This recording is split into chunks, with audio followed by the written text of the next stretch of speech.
Nú verða semst allir að hætta á Facebook og byrja á þessari bók hérna, til að fá svona vera virk. En það mjög sönn ánægja að kynna Linda Price, Dr. Linda Price. Hún can I do this in Icelandic? Yes. Okay. Don't say anything bad. No. I won't tell whatever what I know about you. Please don't tell that. No. Hún prófessor við Open University í Bretlandi og í 20% starfi reynda líka sem prófessor við verkfræðideildina í Lundi, þar sem hún að vinna að því að aðstoða kennara við kennsluþróun á báðum stöðum. Hún kemur uppalega hún var uppalega í svona tölvunafræðingur, kemur þar með áhugan á upplýsingatækninni, en fekk svo áhuga kennslumálum og hefur náð að blanda þessu svona ágætlega saman.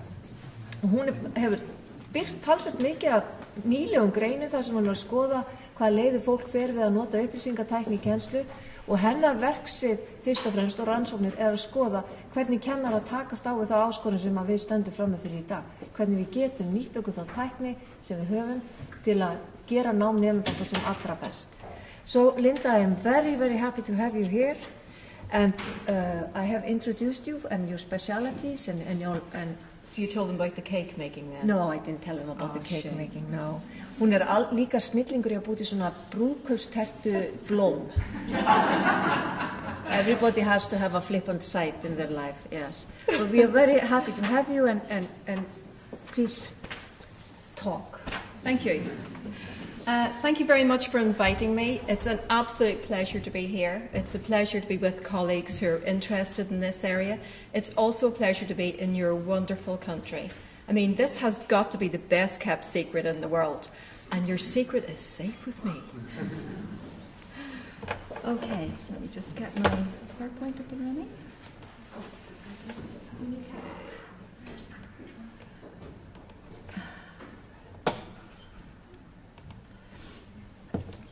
Okay, something that I'm very interested in, can you all hear me okay? Yes? Is thinking about our students and how we're going to prepare them for life tomorrow. So I think things have changed quite a bit in the world. And one of the questions is how can blended learning, whatever that is, help us with that task? So why would we bother using technology in education? You know, isn't this okay? It was okay for me. Like, I'm here in front of you, so it must be okay, isn't it? So what's wrong with that scene? Why wouldn't we just carry on doing the kinds of things that we've done before? Has anything in the world changed, perhaps? Or should we think about the different context? Let me introduce you to Jack. Okay, nice-looking young man.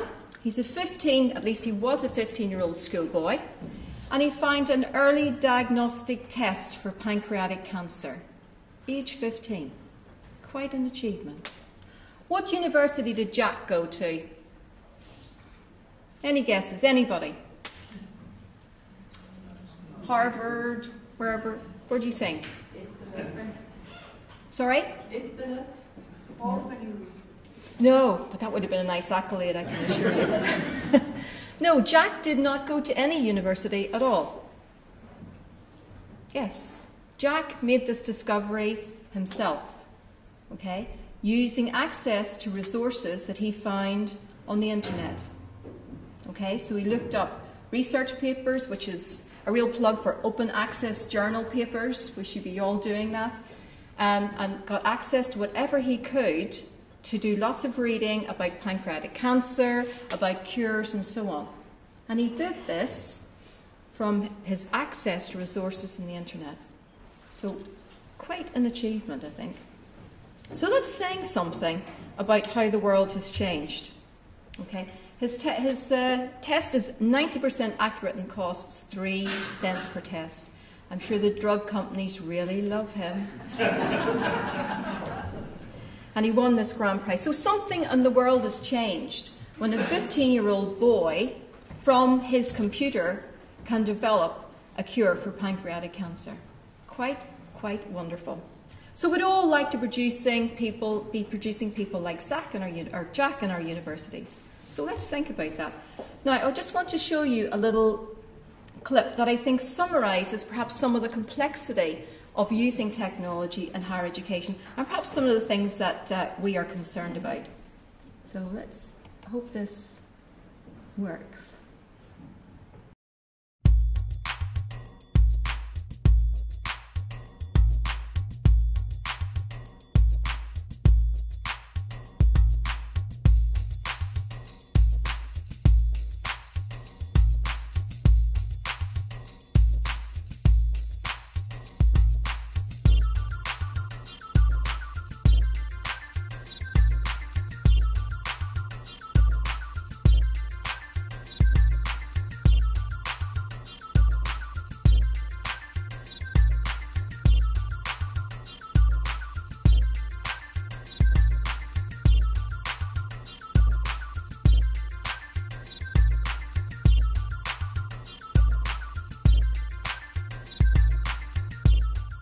Probably the most important thing for kids growing up today is the love of embracing change. How do we educate our children to take their place in the economies of the 21st century? How do we do that, given that we can't anticipate what the economy will look like at the end of next week? In 1931, my grandmother, bottom left for you guys over here, graduated from the 8th grade. She went to school to get the information because that's where the information lived. It was in the books, it was inside the teacher's head, and she needed to go there to get the information because that's how you learned. The current system of education was designed and conceived and structured for a different age.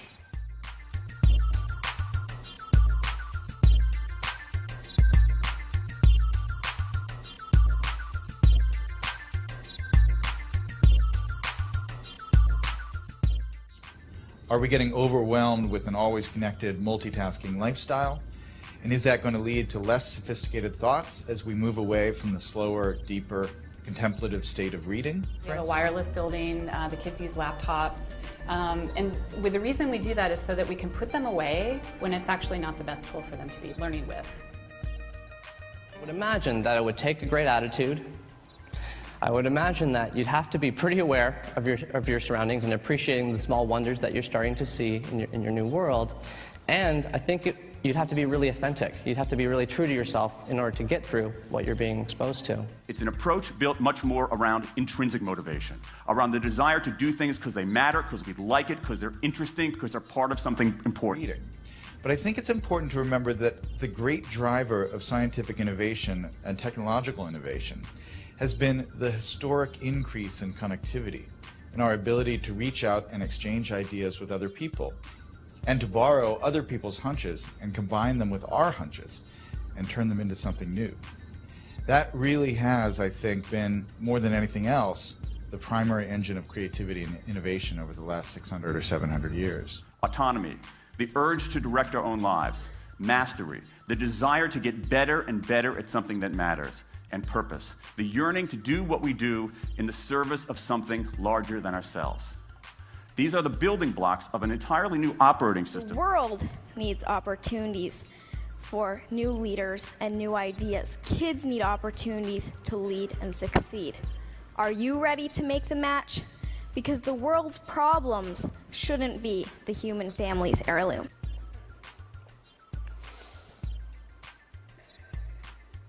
My wish is for you to help a strong, sustainable movement to educate every child about food, to inspire families to cook again, and to empower people everywhere to fight obesity. And so yes, it's true we're more distracted. But what has happened that is really miraculous and marvelous over the last 15 years is that we have so many new ways to connect and so many new ways to reach out and find other people who have that missing piece that will complete the idea we're working on, or to stumble serendipitously across some amazing new piece of information that we can use to build and improve our own ideas. What we're saying by valuing informal learning is not that we should abandon formal learning, but that we should get those working together in a much more coordinated way.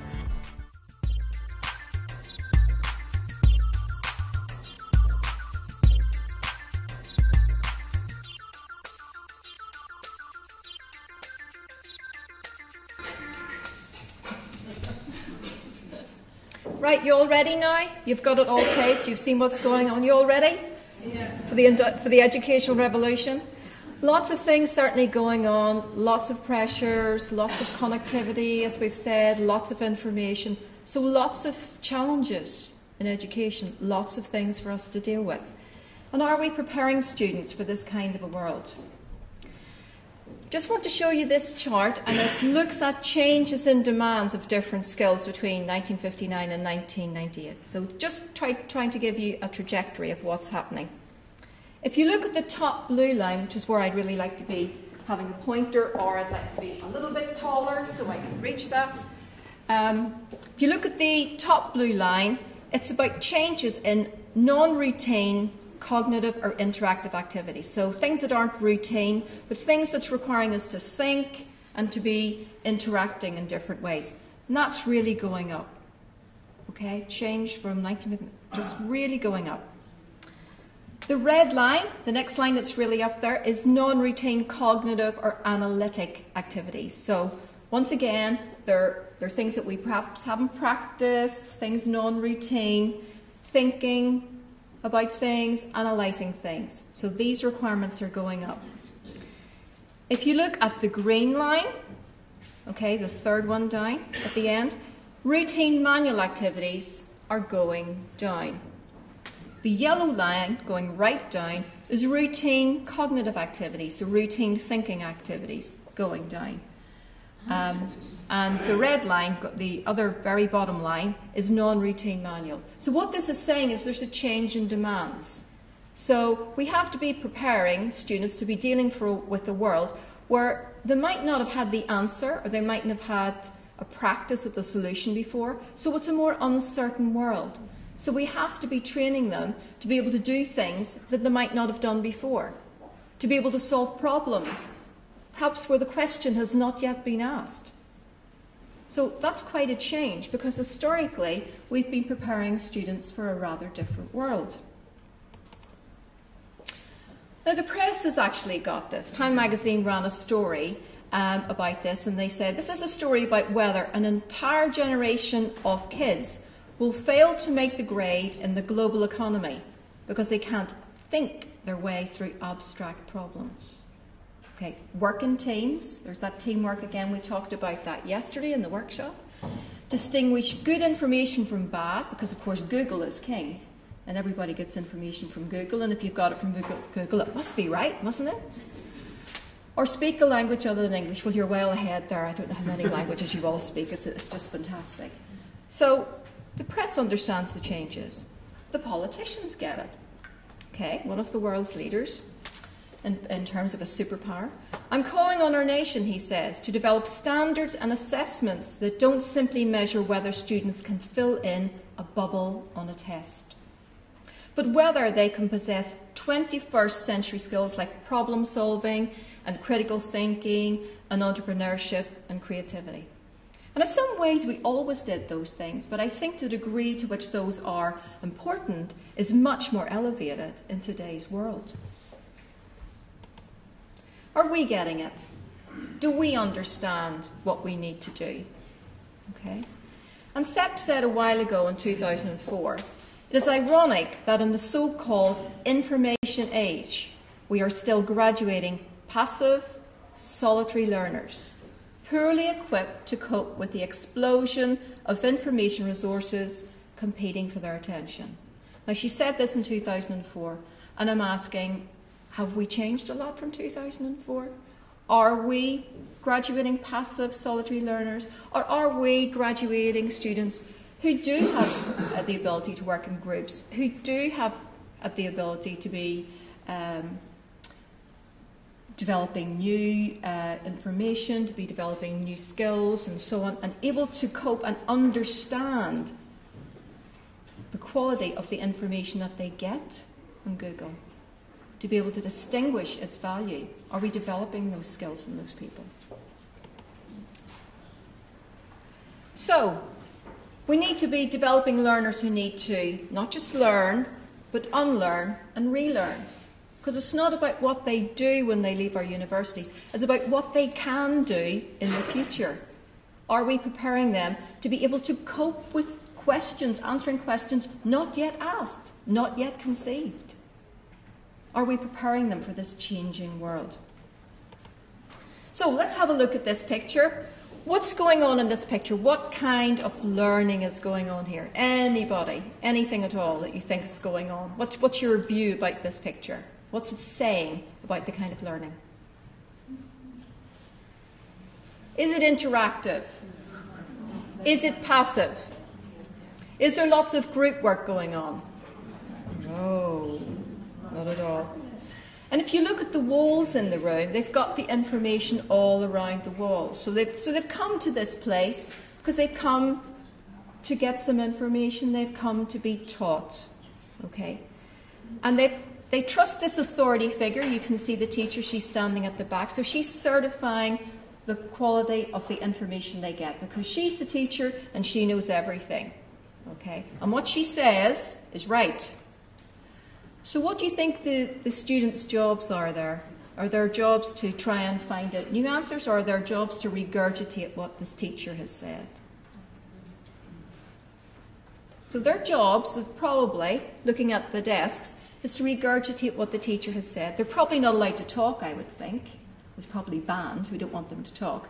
So it's kind of individualistic learning.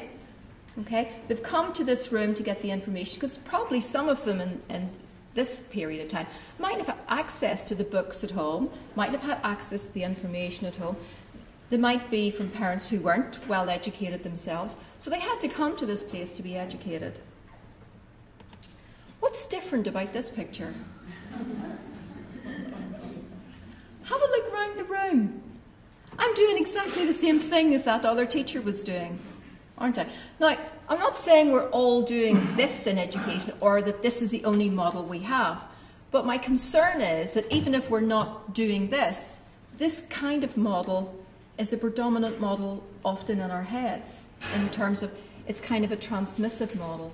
Because if you think of what's going on, these students are sort of been marched into this room, but actually they don't necessarily need to come to that room to get the information because actually they've got access to so much outside.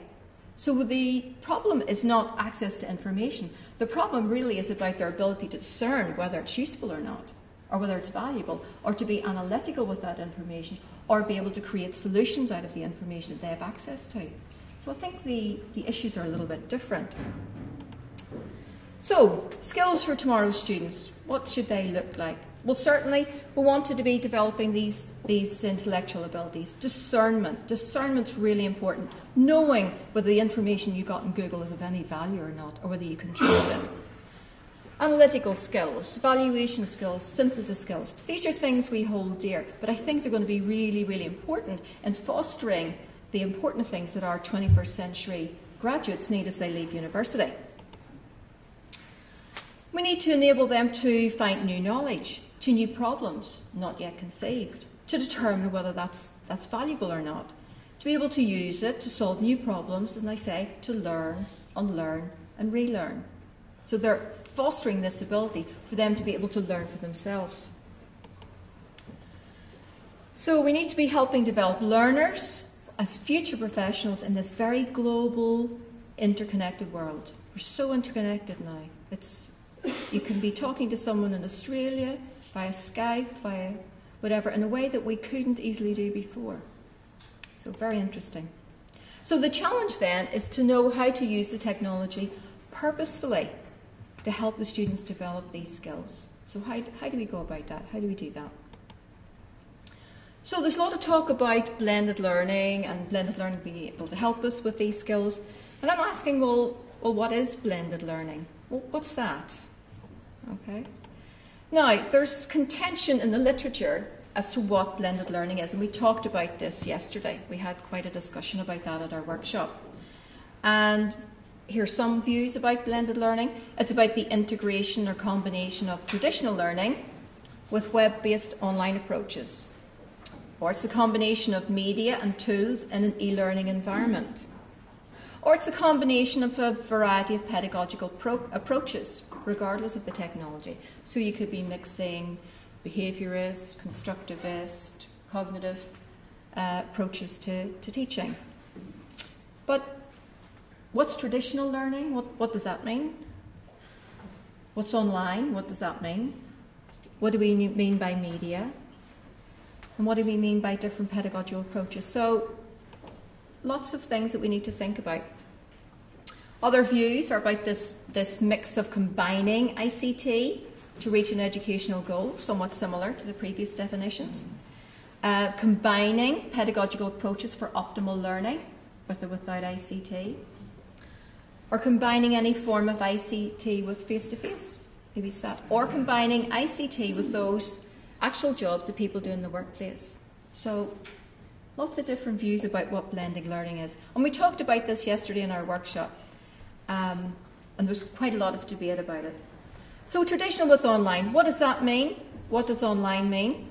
And it does appear to be mixing a view about a pedagogical approach with the delivery mechanism. And was that something we're concerned about?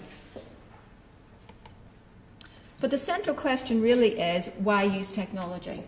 So I think it's not about the blend or what are we blending, whatever. It's about why are we using technology?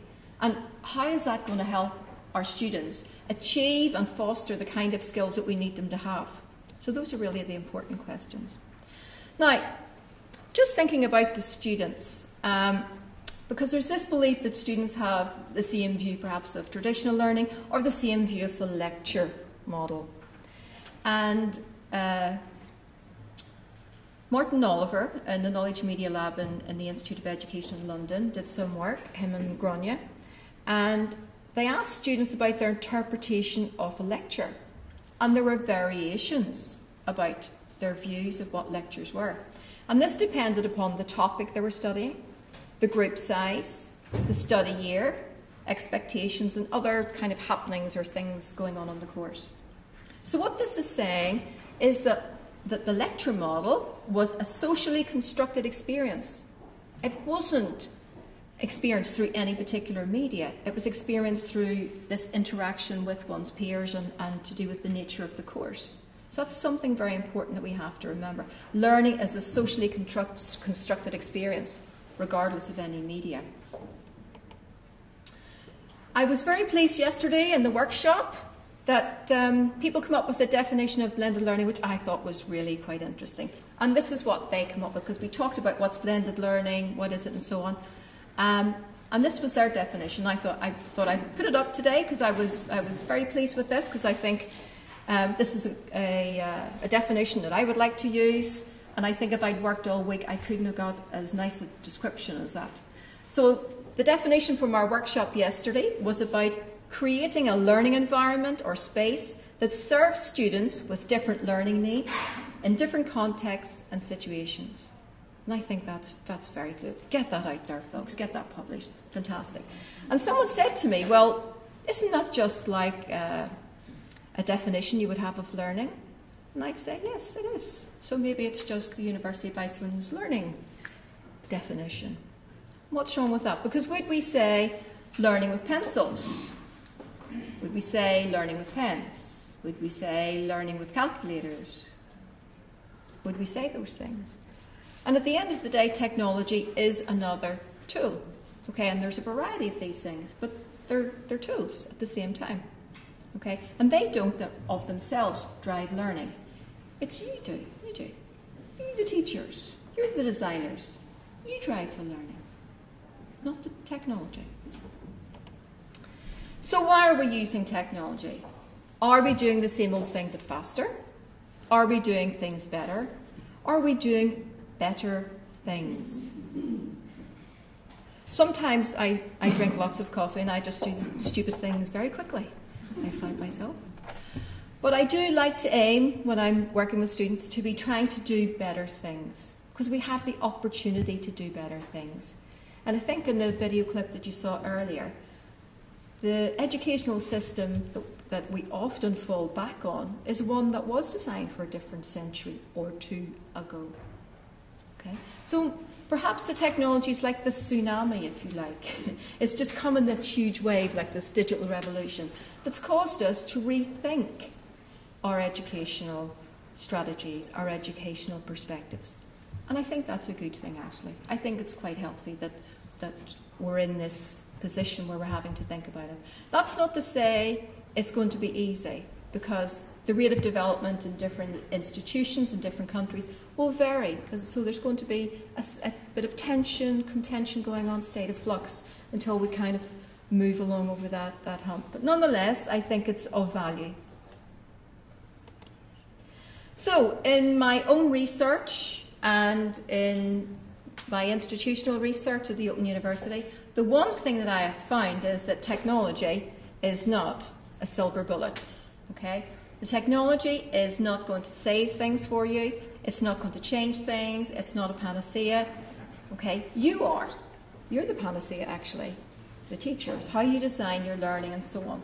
That's the thing that's really, really important.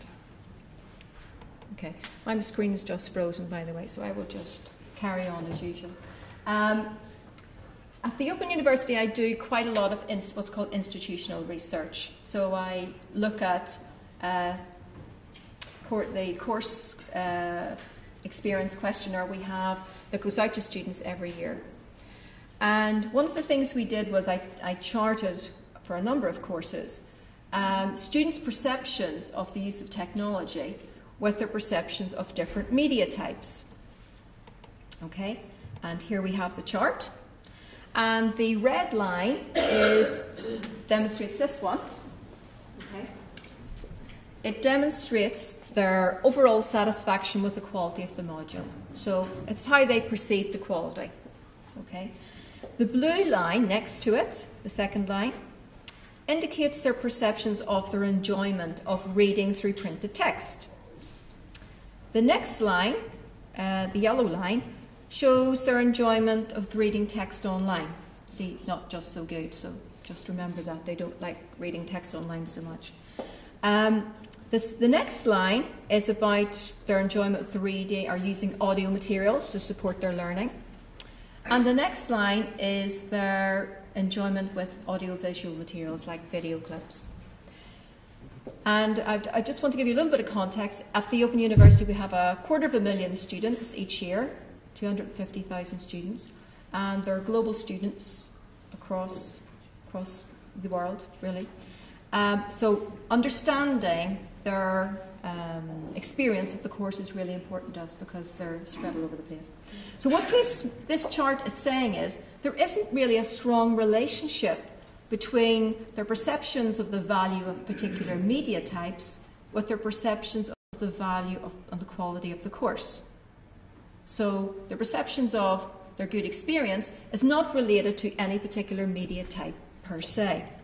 And these are education courses that I have, a number of education courses, but I could put this up for any faculty and it would look exactly the same. Now look at this chart. This time we've charted their perceptions of the value of the course, again, same red line, their overall satisfaction, with two other things.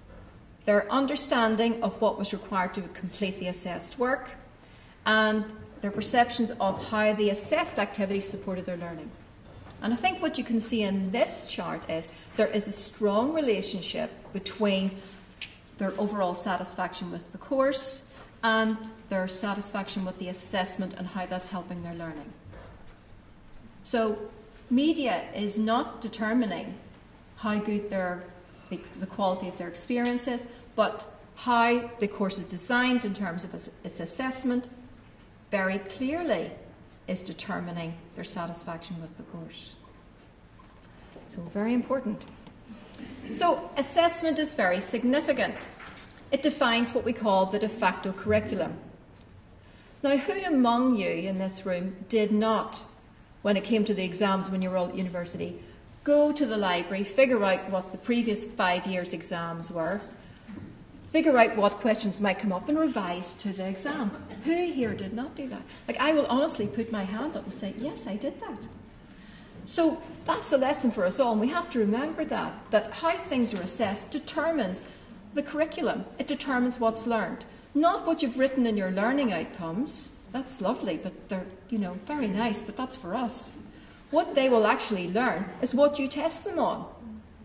And the way you write your exam will determine the way that they go about the learning and the nature of that learning, whether it's about thinking about things deeply so they can answer carefully and reflectively and in a deep way that demonstrates understanding, or whether it's something where we ask them to describe and list and they just decide, well, they've got to learn all the facts and they go about this in a superficial way. And that's important because when we get them to go outside in the future, we don't want them to recite a list of facts because they don't have to do that. They can look that up in Google.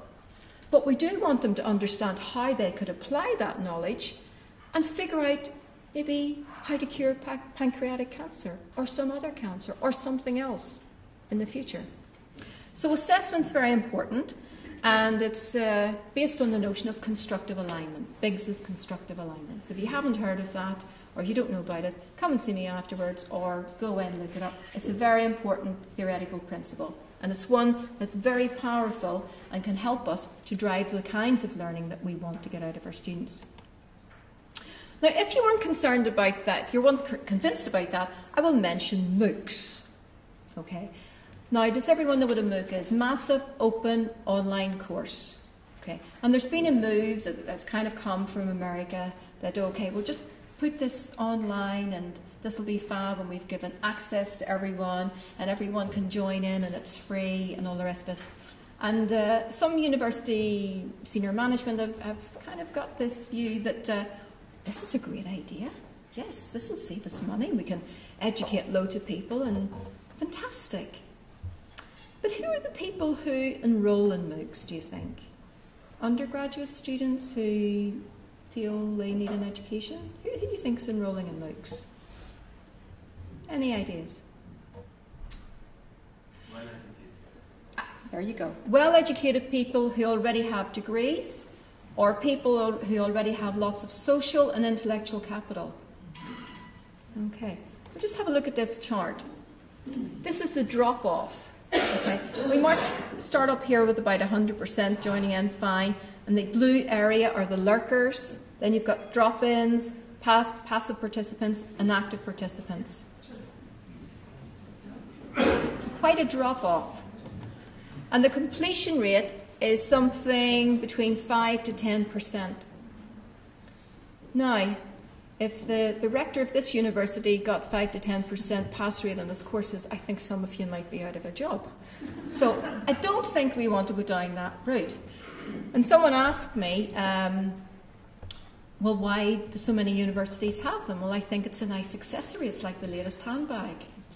And no one wants to be without the latest handbag. For us, it's a handbag of a different course in the Open University because we get what we call click-on. It's kind of like advertising our wares. And certainly the philosophy and the principle behind this is great, that you want to have this free, you want to have open access, but there are a number of issues about this because it is somewhat transmissive. There isn't really any assessment behind it, and there's certainly no certification. So those are important things that people want when they come for an education. They do want to have some kind of assessment associated with it, so they know that they've reached the grade as well. They also want this, and they want to have some kind of certification. So nice idea, but back again to fundamental things that we actually already know about higher education, that assessment's very, very important. So that brings us to the relationship then between the use of technology and our understanding of teaching and how this all works out in terms of learning outcomes. And I'd call it the pedagogy technology cascade, because what we think about teaching fundamentally influences the student learning outcomes, or what they walk away with, what they've learned when they leave. So if I think that good teaching is me standing here like the sage on the stage, telling you exactly what you need to know, then I'm demonstrating a very transmissive style of teaching. So if I was going to use technology, then the kinds of things that I might do is think, oh, well, I'll just video my lecture, and that'll be wonderful, won't it?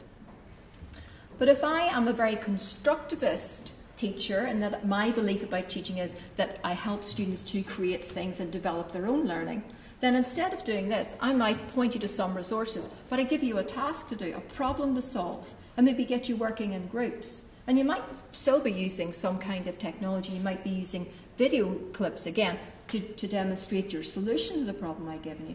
but the technology is used in a different way because of the nature of how I've set up the assessment or how I've designed the course. So, what I think about teaching will affect how I approach my teaching. It will affect how I use my technology for my teaching. It will affect how I assess my students. It will affect the students' approaches to learning, and it will affect the student learning outcomes. So really, we're in the region of thinking about our beliefs about teaching, our conceptions of teaching. So that's fundamentally, I think, where we have to start and reflect on those.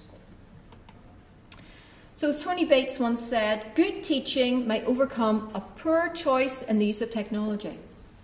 But technology will never save poor teaching. Usually it makes it worse. I have happened to see this in the Open University when back about 1995, when we were becoming very digital and very digitally organised. Eventually there was a mandate by the Vice-Chancellor. Everyone is going to have technology in their courses. And academics are very smart. Think, I can do that. I'll have a conference online, job done, tick, I can move on.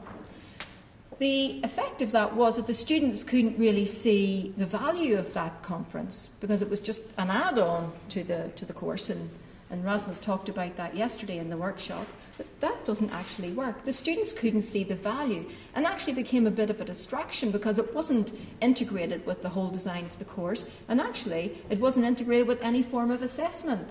So they said, oh, we don't like it, we're not using it. And then, of course, a few years later, the Vice-Chancellor said, why are we spending all this money in technology and the students don't like it? And I said, oh, well, it's because it's not integrated in with the whole design of the course. So we have to think about that very carefully. So, the main agent of change, if we want to change and revolutionise our teaching, is you, the teacher. Those of you who are involved in teaching and learning, you are the agent of change. And how you design your course is of the fundamentalist importance. So you're the agent of change here, not the teacher. So we can just give you a little reflection on that. For example, if one is in what I call an instruction paradigm, where I'm giving you instruction, I'm telling you what to do, the mission is all about delivering instruction. I am here and it's about I'm delivering it to you. And it's about the quality of my instruction. And it's about improving your access to me. But if I'm in a learning paradigm, it's about enabling learning. How do I go about enabling learning? It's about improving the quality of the student learning, and it's about improving the student success. So you can see the missions are different in those two paradigms.